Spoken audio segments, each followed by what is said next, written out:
your assessment of what happened in India's Pahalgam and Kashmir on April 22nd? And what's your reaction when you first have heard about the heinous attack in terms of the timing, its location, the method, and the casualties? So if you look at the history of Kashmir and what's happened historically, anybody seen the movie Kashmir Files or understands the history of that region. When I went over to India many years ago in the early 2000s, about 20 years ago, I remember talking to the defense forces about that area, and it was a huge concern back then. Nothing's changed. There's still Muslim insurgents. There's still instability. There's still threatening and posturing by Pakistan. This is just more of the same of people who would want to steal that area away from India, to destabilize that region, to make people scared to live there. Right. That's what terrorists do. Prompt to condemn this attack, this act of terror, as the co-chair of the India Caucus. Plan have you co-written in to address or respond to this attack, and what steps do you believe should be taken, and your take on the imminent action from India's side going forward? So what I'm concerned about is escalations between two major powers. I mean, you have two nuclear powers involved. You have two major religions involved. You have people that are trapped between. The president's already taken a hard stance against this sort of violence. It's terrorism. We can't call it anything else. If Pakistan doesn't condemn it, that tells us where they're at. Pakistan, the government of Pakistan should be condemning that sort of violence. We should be looking to them to make a hard statement that is wrong. We don't ever accept that sort of violence against innocent people. Instead, what we're seeing is movements of military might towards the border. That's not a good sign. Right. Now, in the letter, you did stress about U.S.-India intelligence sharing. You've addressed that to the State Department. Do you believe that U.S.-India security cooperation is much needed at this point in light of these events? I think when it comes to fundamental terrorism, wherever it's in the world, we should be helping people avoid it. Our common enemy are those people who would do harm to innocent people. That's anywhere in the world, but in India, of course, a burgeoning ally, somebody who's economically tied to us, somebody who is now militarily tied to us, somebody who looks over a region and is in the proximity of China and Taiwan, and a region that's strategically important to us. I think it's extra important to make sure that we are sharing intelligence that doesn't compromise either nation, but actually enhances the security of India as well as the United States simultaneously. Now, General Asim Munir, the Pakistan's army chief, just days before the attack, made a controversial speech discussing the Hindu-Muslim divisions and describing Kashmir as Pakistan's jugular vein. Do you believe these statements reflect the official position of the Pakistani government, or was General Munir's speech a warning sign? If so, what indicators point to cross-border involvement from the Pakistani side? I think it's inflammatory, at least, to basically involve Kashmir as basically, when you say jugular vein, you're talking about a vascular system to a body. He's basically inferring that Kashmir belongs to Pakistan. That's inflammatory. He didn't condemn the violence. He didn't condemn anything that's happening in an aggressive posture towards Kashmir. I think that should be condemned by his own government. Now, another absurd comment coming in from Pakistan's defense minister. He made a statement after the attacks about that Pakistan has been performing the dirty work of the United States while also denying the existence of Lashkar-e-Toiba in Pakistan. What is your response to these claims? Well, I can't speak to the second so much as the first, but the first one actually makes me angry. Don't tell me that Pakistan is doing anything that's dirty work for the United States. Be specific if you're going to make that sort of assertion. Be very specific and be very careful, because now you're screwing with the United States' intentions. You're telling us that we want Pakistan to do dirty work in India. How dare you? That really upsets me. Don't ever infer that the United States has evil intent in India through Pakistan. That is a ridiculous and despicable statement. Right. Now, speaking about Lashkar-e-Toiba, there are intelligence reports suggesting that the Lashkar-e-Toiba and Hamas have been in contact over the last few weeks and months. Do you see the Hamas playbook being put out into action in this terror attack in Kashmir? It doesn't matter what the name of the organization is. If you're a fundamentalist Muslim terrorist, you have one goal. That is defeat everybody else. And it's not even fair to your thought here on what's true and what's not true. I hate to make assumptions. Time does tell the story. If you have a government that's trying to work closely with the United States, I don't want to push Pakistan in the arms of China. I think that would be really bad for India, for the United States, and for world peace, for a proper economy based on legitimate societies actually competing fairly. So I want to be careful not to alienate Pakistan. I think it would be wise for India not to alienate Pakistan or make any assumptions. But we need to encourage peaceful behavior. We need to encourage de-escalation. We need to encourage the fact that we can actually solve this by everybody uniting against a common enemy, which is violent terrorism. Just like the attacks in Israel, the attack in India, in Kashmir, does that give India the right to defend itself against terror? It doesn't matter what it is. Every country has the right to defend themselves against terrorists. You remember when the United States was attacked? We actually went into Pakistan to take out somebody very bad because we didn't trust that anybody else could do it the way we could. Now we happen to be the world preeminent power, and we used that might to do something that we thought was a legitimate threat to the United States. I think India has to be very careful. I don't think we want to cross borders and cause something that would escalate in peer relationships of two nuclear powers. But when it comes to defending yourself inside your own borders, of course, India has every right to do everything they can to secure their nation, their country, their territory, and their people against something that is evil and violent.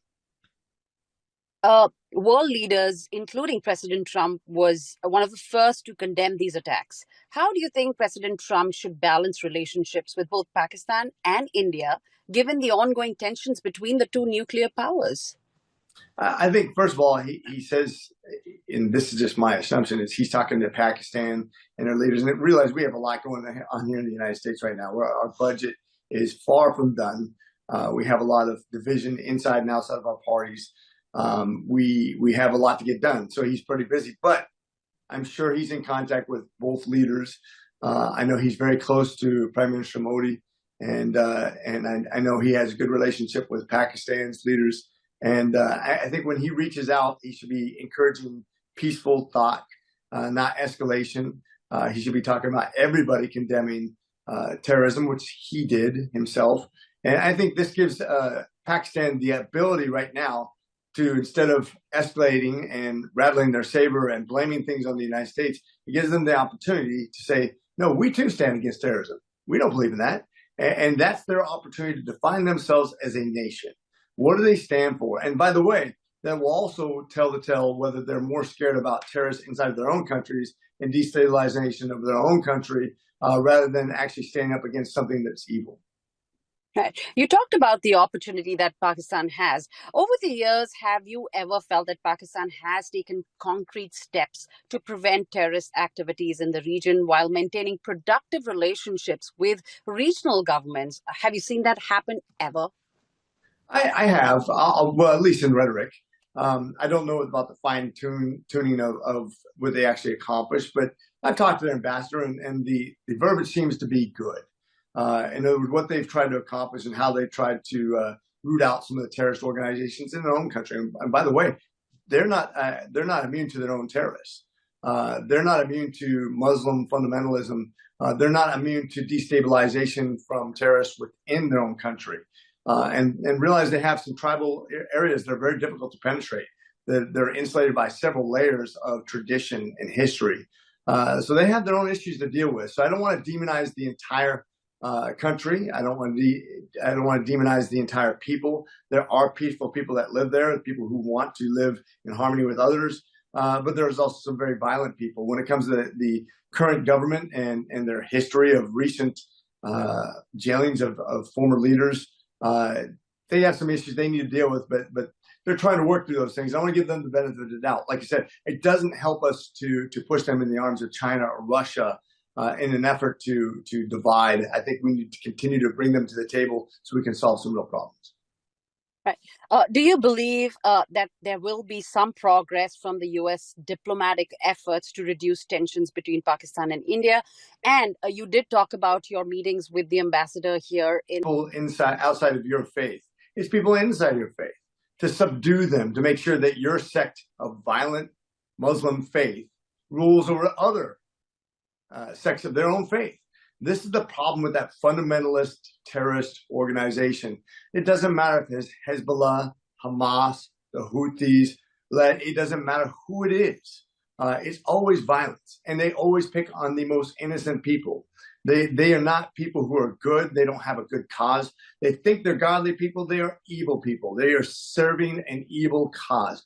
Everybody who's been born in this world and can grow up without being polluted in that sense understands that this is evil, and there should never be a justification for it. And of course they're going to coordinate with each other, because evil loves evil.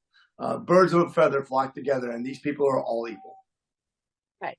Now, talking about something that has moved India and the people who follow a certain faith, follow Hinduism in India, is that experts are drawing parallels between Lashkar-e-Toiba and Hamas, and their tactic of targeting a specific religion, and this time being the Hindus in India. How do you react to that? They're going to target whoever's in that region that doesn't agree exactly with them. If you're not subdued and submissive to that sect of religion, it doesn't matter what religion you are. You can be Hindu, you can be Christian, you can be a subset of Islam that doesn't agree with them, and they're going to be violent towards you. They're going to kill you if they can.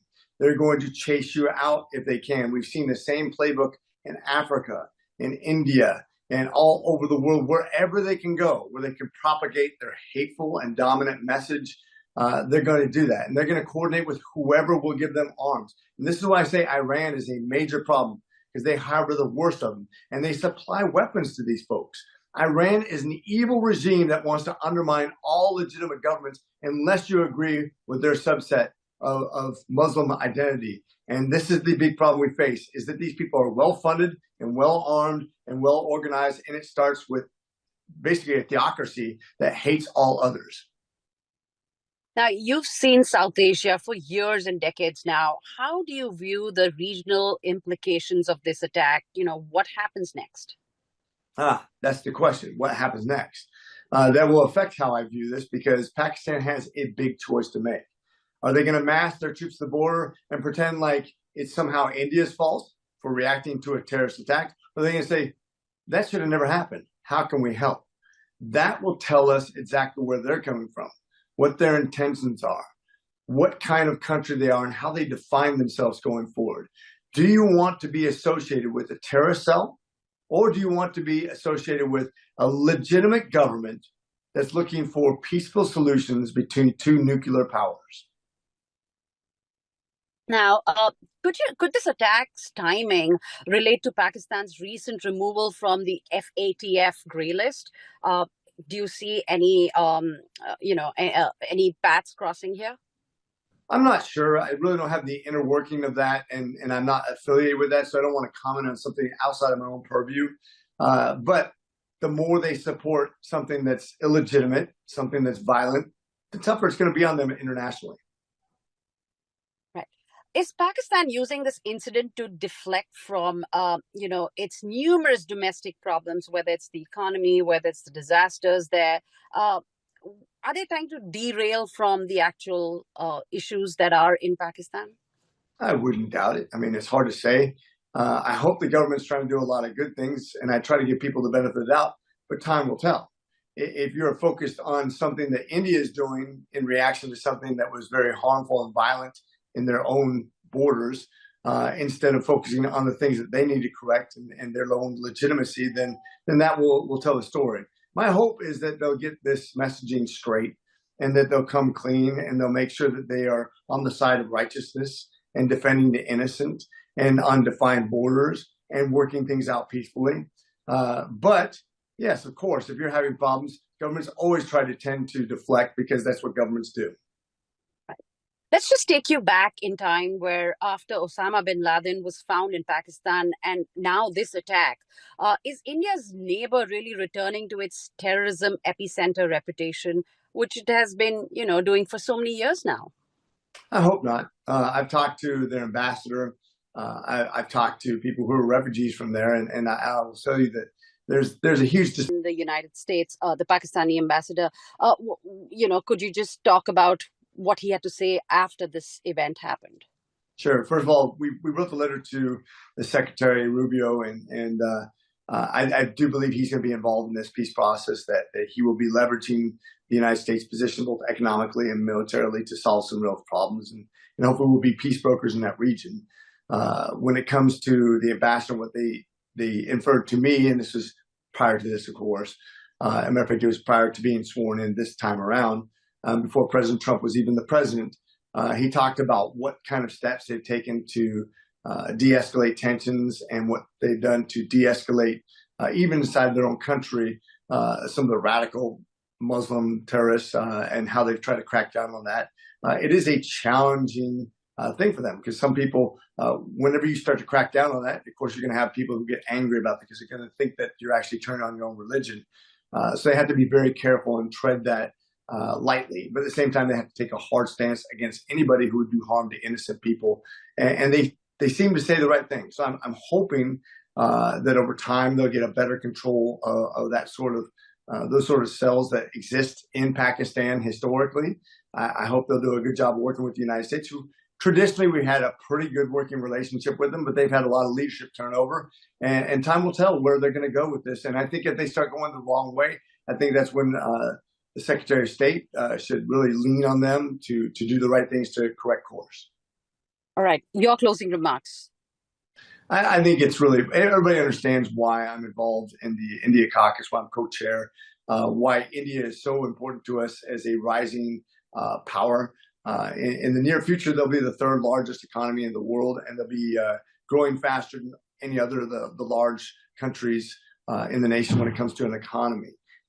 Prime Minister Modi has done a very good job of keeping pace economically while at the same time expanding the relationships with very important people. I think that they need to be careful about buying Russian oil. I don't think that's a good thing. I'm going to speak very strongly about this because it funds a war against Ukraine.